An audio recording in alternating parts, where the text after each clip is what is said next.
네, 여러분 안녕하십니까. 산림기술사 공부 모임입니다. 요즘에 이제 그 시험을 한 이전부터 한 4회 정도 이렇게 출제되는 것을 분석을 해보면요. 물론 이제 기출문제에서 나지만은 기출문제 출제 빈도, 출제 확률이 점점 더 낮아지고요. 신트렌드가 시험에 왕왕 나오고, 그리고 기후온난화 탄소 배출권에 관한 문제가 수험생들이 답안을 작성하기 또 문제를 선택하기 힘든 문제들이 많이 출제가 되고 있습니다. 그래서 상식, 기후온난화 뭐 이런 것들에 관한 문제, 탄소 배출권 이런 문제와 연관지어서 ESG 경영 그래갖고 이제 남상현 산림청장님이 주도적으로 주장을 하고, 그리고 또 일부 기업에서 환경에 대한 것, 기업의 산림 분야 이런 봉사, 경영, 환경, 사회, 지배구조 이런 것들이 상당히 중요시되고 있습니다.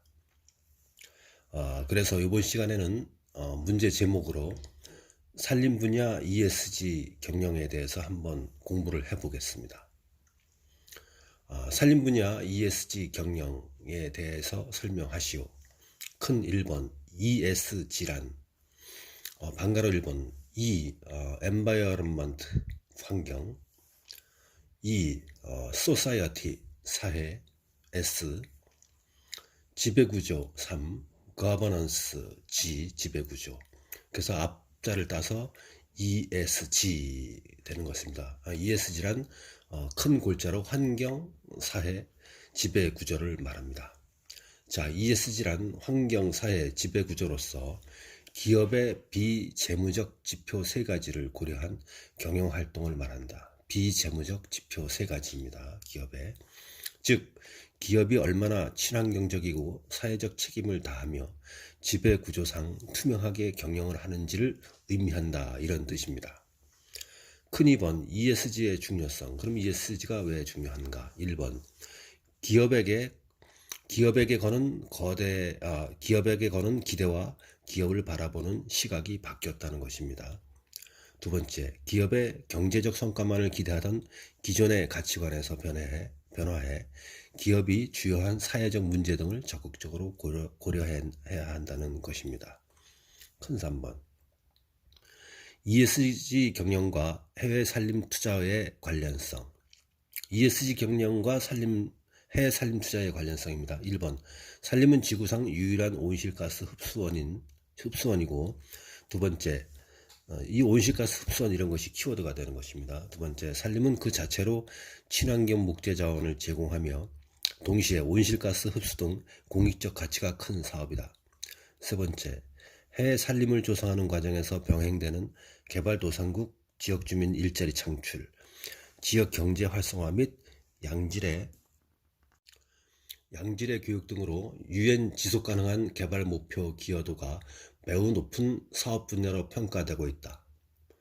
반가로 4번, 이에 국내 주요 ESG 평가 기관 중 하나인 한국기업지배구조원, 키워드입니다. 이것을 다루는 기관이 어디냐? 한국기업지배구조원은 ESG 모범규준 개정안에 산림이 포함되어 있다. 이겁니다. 다섯 번째, 이제 산림투자 분야는 이윤을 내면서도 책임을 다하는 착한 경영으로 재평가받는 기반이 마련되고 있음을 시사한다. 6번, 해외 산림 투자 지역 경제 활성화 사례. 이제 밑에 보이는 그림은 이제 동남아시아의 개발도상국에 우리나라 기업이 참여해서 저렇게 묘목도 양성하고 그런 광경의 사진입니다.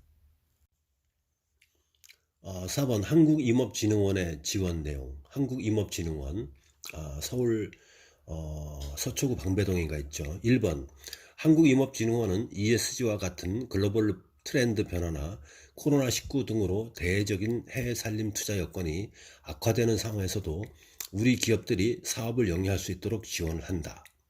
한국임업진흥원의 지원 내용을 보면 밑에 이제 글씨가 적으니까 제가 잠깐 간단하게 설명을 해드리겠습니다.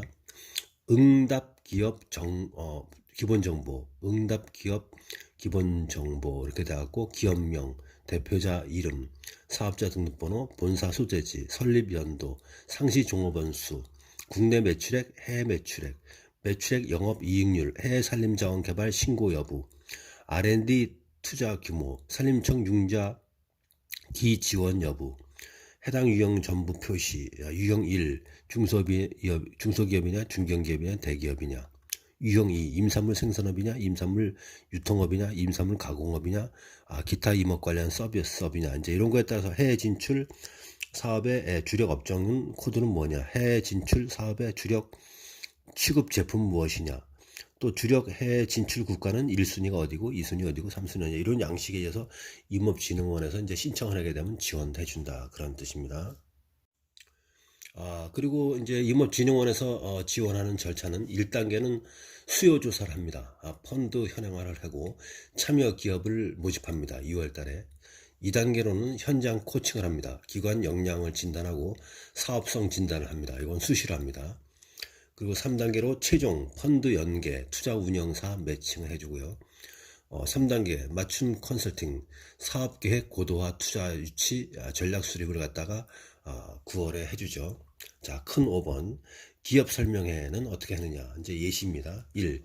유한 킴벌리의 우리 강산 푸르게 사례 및 발전 방향을 소개하고요. 두 번째, 기후변화에 따른 ESG 경영 확대와 글로벌 기업의 추진 전략을 갖다가 짜고, 세 번째, ESG 평가의 의미와 산림 분야 연계를 전망하라고, 네 번째, 탄소 중립 산림 부분 추진 전략 소개 및 산림을 통한 ESG 경영 활성화 지원 방안 등을 논의하고, 주제 발표를 통해서 ESG 경영과 연계 가능한 산림 정책, 사업 현황 등을 함께 공유하는 것입니다.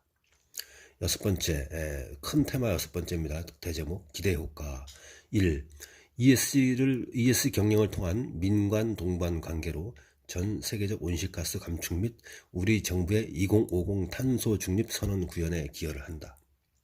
두 번째, ESG 평가 기준의 산림 분야 지표를 적극 발굴하는 등 산림 분야 ESG 발전 가능성을 지속해서 확대한다. 끝. 이제 이런 것입니다.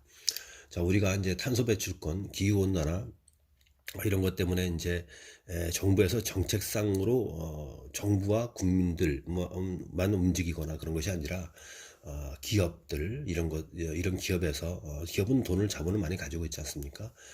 기업이 뭐 외국에 동남아시아라든가 뭐 몽골이라든가 뭐 동남아시아 인도네시아라든가 뭐 베트남이라든가 이런 데에 기후 온난화 대비해서 참여를 하는 것, 이래서 ESG 경영, 환경 엔바이러먼트, S 소사이어티 사회적 그런 책임, 그리고 거버넌스 지배 구조 이런 것을 가지고 ESG 경영을 산림 전략과 더불어서 같이 실행을 한다 이겁니다. 이제 이렇게 탄소 배출권이라든가 지구온난화에 관한 이런 상식적인 정책상의 문제가 시험에 툭툭 출제가 되고 있어서 이번 시간에는 한번 산림과 ESG 경영에 대해서 공부를 해봤습니다. 감사합니다.